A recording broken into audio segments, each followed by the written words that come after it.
नमस्कार, आपके साथ मैं हूं आदित्य कुमार। हमने आपको कुछ तस्वीरें दिखाई थी।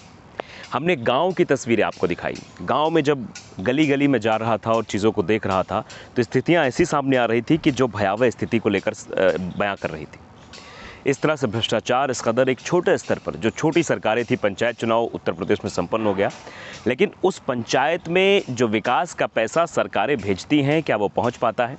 ये तस्वीरें हमने आपको दिखाई थी। उन तस्वीरों के जरिए ये जाना आपने कि कितना भ्रष्टाचार है। प्रधानमंत्री आवास योजना के बारे में प्रधानमंत्री बखान करते हैं कि हम जनता तक पहुंचा रहे हैं, लेकिन वो 1,20,000 रुपये जनता तक सीधे नहीं पहुंचते, बल्कि 20 से 22,000 रुपये प्रधान और वहां के अधिकारी मिलकर चंपत कर जाते हैं। हमने सोचा कि उन तस्वीरों को आपको दिखाया जाए। गांव पहुंचने के बाद जो गांव की दुर्दशा है, अगर गांव में पूरा विकास का पैसा लगाया जाए तो मुझे लगता है कि वो गांव नहीं, शहर की सूरत में तब्दील हो जाएगा। लेकिन सूरत हाल क्या है, ये आपने देखा। अब नोएडा की तरफ बढ़े, कर्मभूमि की तरफ, जन्मभूमि से कर्मभूमि की तरफ आए और हमने सोचा कि कुछ किया जाए। पत्रकारिता का दौर आपने देखा है, कई सारे टीवी चैनल्स भी आपने देखे हैं और वहाँ कैसी पत्रकारिता होती है भी आपने देखी। उस दौर में सच कहाँ है, ये बड़े सवाल हैं। इंसान सच क्या देखे, भरोसा किस पर करे? विचारधाराओं की लड़ाई है और विचारधारा के तहत एक आम इंसान ये नहीं समझ पाता कि कौन हमारे हित की बात कर रहा है और कौन अहित की बात कर रहा है, कौन सच बोल रहा है, कौन झूठ बोल रहा है, ये वाला सही है या ये वाला सही है। इसके बीच में एक रास्ता है, वहाँ हम खड़े होने की कोशिश कर रहे हैं। हम सोचते हैं कि जनता का सरोकार जिससे जुड़ा है, जो चीज़ें जनता के लिए हैं, चाहे वो ब्यूरोक्रेसी की बात हो या फिर हम नेताओं की बात करें, दोनों की असल जिम्मेदारी होती है जनता के लिए। संविधान भी हमें बताता है कि जनता द्वारा जनता के लिए, यानी जो अधिकारी बनते हैं वो भी जनता के लिए ही बने हैं। नेता जनता द्वारा चुने जाते हैं और जनता के लिए ही होते हैं। लेकिन असलियत क्या है ये आप सभी जानते हैं, इसलिए मैं ज़्यादा ज्ञान न देते हुए सीधे बात पर आता हूँ कि आज के बाद हम जो भी आपको दिखाएंगे, जिन पहलुओं पर हम चर्चा करेंगे और जिन चीज़ों को आपके सामने रखेंगे, उनमें सच दिखाने की पूरी पुरजोर कोशिश करेंगे। और ये दावा करते हैं, और बड़े चैनल्स हम नहीं हैं, हम छोटे स्तर पर और छोटी चीज़ों को और छोटी जनता सबसे बड़ी है। मैंने छोटे शब्द का इस्तेमाल किया, इसलिए आप समझिए कि जनता को लोग छोटा समझते हैं, जबकि जनता ही असल मालिक है। जनता के लिए ही नौकरशाही है, जनता के लिए ही नेता है। ये बात आम जनता को समझनी पड़ेगी। जब मैं गांव में जा रहा था, गांव में बातचीत कर रहा था, लोगों से पूछ रहा था, तो उनके मन में ये भावना रहती थी कि जो 1,20,000 कॉलोनी के मिल रहे हैं या जो 9,000 रुपये उनको लैट्रिन यानी शौचालय के लिए मिल रहे हैं, वो फ्री के हैं। दरअसल यही मानसिकता उनको कहीं ना कहीं पीछे कर रही है।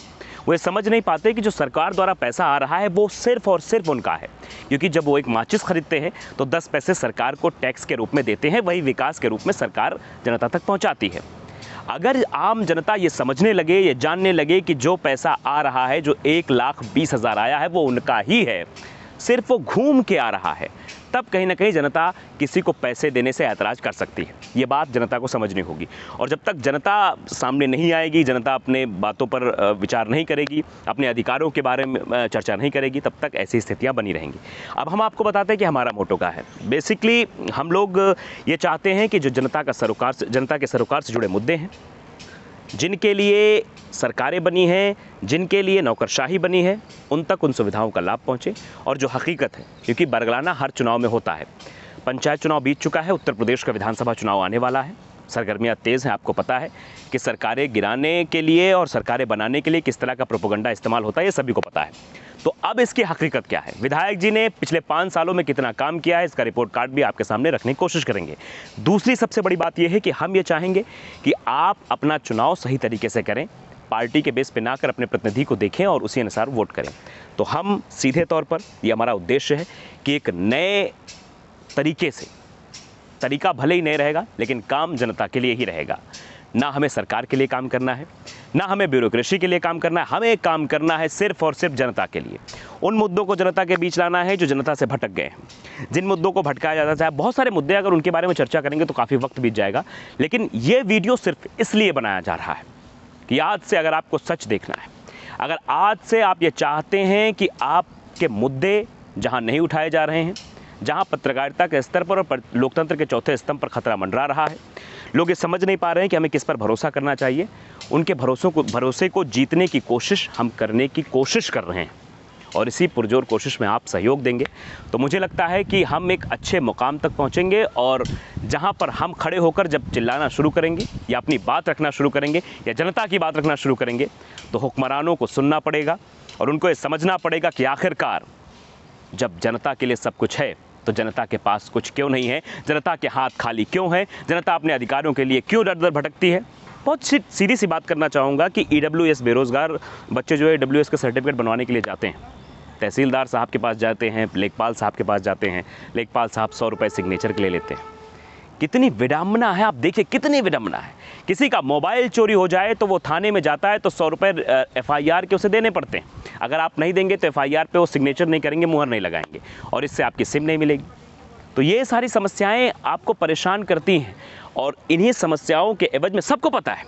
मैं नहीं कहता हूँ मुझे नहीं पता या आपको नहीं पता या सरकारों को नहीं पता या विधायक को नहीं पता, मुख्यमंत्री को नहीं पता, प्रधानमंत्री को नहीं पता, सबको पता है कि भ्रष्टाचार चरम पर है। एक पुलिस थाने में, एक सरकारी ऑफिस में, कार्यालय में किस तरह से घूस ली जाती है, किस तरह से बाबूजी या तहसीलदार साहब सिग्नेचर करने के पैसे लेते हैं कि हम सिग्नेचर तभी करेंगे जब पैसा है। अभी कोरोना हाल फिलहाल की बात बताते हैं, कई सारे युवा मुझसे बात करने आए, उन्होंने अपनी समस्याएं रखी तो उन्होंने कहा कि हम गए थे सिग्नेचर करवाए तो कहा कोरोना दूर करो, कागज़ ऐसे मत रखो, बाहर करो।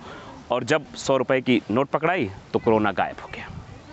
आप समझते हैं कि भ्रष्टाचार किस चरम पर है और कैसे कैसे इनका सहारा लिया जाता है, किस तरह से चीज़ें की जाती हैं। फिलहाल आज के वीडियो में मैं इतना ही बताना चाहता हूं कि हम उन सभी मुद्दों को उठाएंगे, हम उन सभी बातों पर चर्चा करेंगे जो सिर्फ आपके लिए है, जिनसे सरोकार सिर्फ आपका है, सीधा सरोकार आपका है, बाकी और किसी से मतलब नहीं।